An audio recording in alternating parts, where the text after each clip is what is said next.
Just because he was 1 minute late for work, SpongeBob decided to live in the Krusty Krab from then on. But at night, when he looked at the dark ceiling, he suddenly realized this place was very different from home. There was no alarm clock or bed, and even Gary was fake. So he decided to make the Krusty Krab more like his home. The next day, when Mr. Krabs came to work, he found SpongeBob had actually moved his bed into the Krusty Krab. SpongeBob explained that all this was to avoid being late for work, but Mr. Krabs didn't want him living there, until SpongeBob pulled out money to pay for working there himself. Mr. Krabs finally gave in. SpongeBob cleaned the grill in advance, made a large quantity of Krabby Patties ahead of time, and clocked in perfectly before 9 o'clock. However, Mr. Krabs still didn't think it was perfect enough because SpongeBob's clothes were dirty. When Squidward was about to put dirty dishes in the dishwasher, he found it was stuck. SpongeBob was inside using the dishwasher as a bathroom. This made Squidward suddenly realize that if SpongeBob lived at the Krusty Krab, he would no longer have an annoying neighbor. At the end of the workday, Squidward happily said goodnight to SpongeBob and then jumped home. The next day, Squidward excitedly described to a customer how wonderful his night had been, but he didn't notice that the change he gave was underwear and socks. SpongeBob explained that because his underwear drawer was stuffed with patties, he could only turn the cash register into his new underwear drawer. The next moment, the Krusty Krab became SpongeBob's balcony. The blender became his washing machine. Customers directly used SpongeBob's underwear to wipe their mouths. Mr. Krabs was very angry because customers wouldn't spend money on napkins anymore. He returned to his office only to find it stuffed with SpongeBob's things. At this time, SpongeBob's parents also came. They and Gary decided to stay for a few days. Mr. Krabs realized he had to get rid of SpongeBob, but when he returned to his office,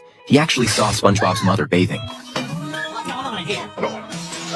The furious Mr. Krabs completely kicked SpongeBob out. Squidward discovered his annoying neighbor was back and decided he had to do something. So the next day when Mr. Krabs came to work, he found Squidward had moved his home into the Krusty Krab.